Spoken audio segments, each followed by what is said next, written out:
Good afternoon, Andrea Zufelt for Module 6 of Expert Testimony and Ethics. I had to look it up because I forgot the name of the class. So this is my video statement regarding Casey Anthony and the Casey Anthony, Kaylee Anthony murder case. As I stated in my paper, I think that this case is very difficult to determine whether or not she actually did it or not, or whether the family actually did it, or whether somebody who knew the family, within the family did anything as opposed to a complete and utter stranger. There were so many different aspects of this case that were already prejudged on the media ahead of time, as well as changes in statements and willingness from family members who seemed to be super concerned at first for the missing child, and then kind of backpedaling, in my opinion, with regards to further along in the case and trying to support their daughter. I also think that the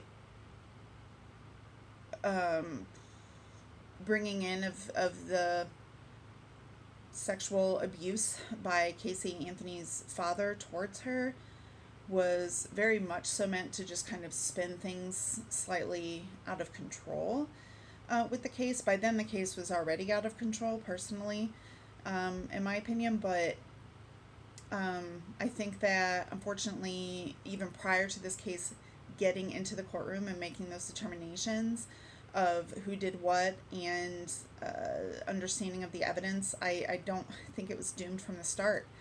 I don't think that there was going to be a way for this to be not only a clear-cut case of who did it. It's not even really, in all honesty, it's not even really a complete clear case of how Kaylee Anthony died.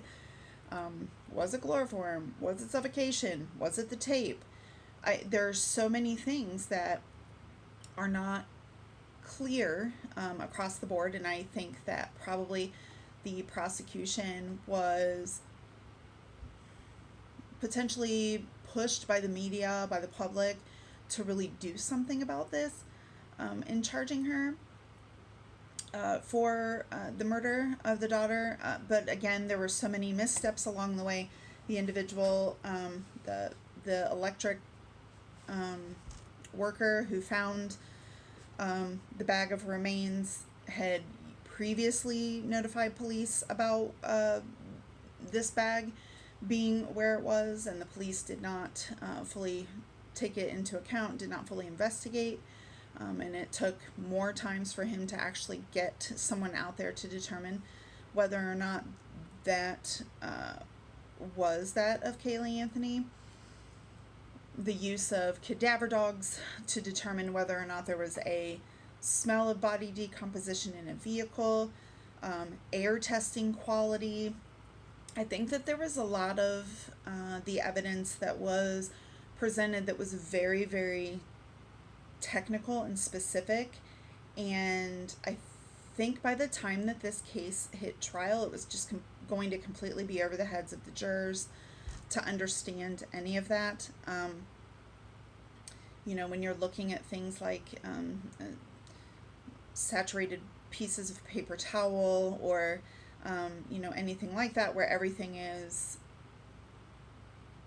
kind of utilized and tested in such a scientific and technical manner after this case has already been brought to the public eye and the way that it was, there was no way that they were going to get a jury that didn't know about any of this, especially in Florida, let alone then trying to also look at the technicalities of things like, air quality testing and air smell testing and finding hairs in the car that could potentially be Kaylee's, but could also be Casey's, and didn't have a route to determine specific DNA, but had mitochondrial DNA to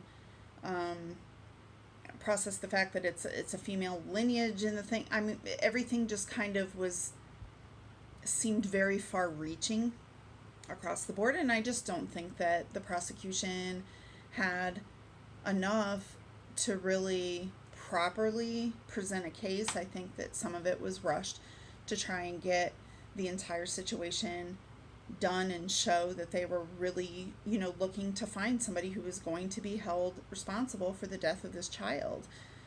That being said, Casey didn't help her end of it at all in any way, shape, or form either, with her being able to go out and party, pictures of all of those things, with her lack of concern for the fact that her daughter was missing for a long period of time, taking police on this goose chase at Universal Studios, blaming this other individual, saying that she was the nanny, that poor lady, bringing her into that. I just don't think that any of it was really, none of it made her look good. Do I think that she did it? I think that she had something to do with it. I think that the parents possibly do also have something to do with it. It's just that I don't think that they, it's not enough, just as much as with Casey, it's not enough to really prove, full on. Should she have been charged with the misdemeanor obstruction charges? Absolutely. I mean, a lot of that was things that were just taken way out of hand, for those things. However, obviously Casey's actions speak to the public and speak to a lot of what could have occurred within this case. With regards to physical evidence, again, the hair, when I read about the hair, I mean, I have a biology background, so I I understand the whole mitochondrial DNA thing, but I just can't think that your layperson juror is going to be able to sit there and understand from the beginning how to explain mitochondrial DNA testing in a hair that doesn't have a route to test for full-blown DNA. On top of that, the duct tape was probably the most physical, actual evidence. I don't really know how to put it. That was offered. I mean, it was there. It was in the bag. It was attached to the remains. So, we know that the duct tape was used. How else is it going to want to be used? Is it going to want to be used, obviously not to restrain her in any way, because it was not a twisted piece of duct tape. It was an actual piece of duct tape. Now, then there's the whole, whether or not there was chloroform used, because there was searching for chloroform and suffocation and that sort of thing. Overall, I don't think that the case, short of somebody coming out and blatantly admitting what happened, I don't think that anything was ever going to be found. I'm not surprised that she was found not guilty.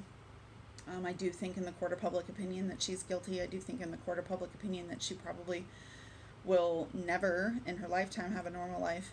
However, even when I read in some things where she was asked about whether or not she would have children again in the future, she said that, why would she do that to another child who would probably be ridiculed, by other children as they grow up due to, her own history.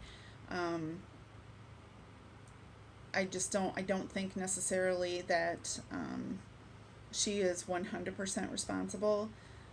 I'm not totally sure that the drowning in the pool situation is something that can be accurate. I think that was probably a far reach for a reason that occurred. But I do think that obviously she was culpable in some form. I think her parents probably covered some of it up as well. But obviously this is, again, short of being able to find evidence of someone else doing anything to Casey Anthony cannot be tried again, and so she's going to be free of that. So I don't think that we'll ever necessarily know what happened, but I do think that in the media in and of itself that this case was tried before it even hit a courtroom. And that really created a lot of upward storm clouds of things that was just going to completely rain down on the trial in and of itself, and trying to figure out whether or not this is an actual something that can be proven that someone, specifically Casey Anthony, did commit, and how Kaylee Anthony actually died. And none of that has really even fully 100% been able to have been determined.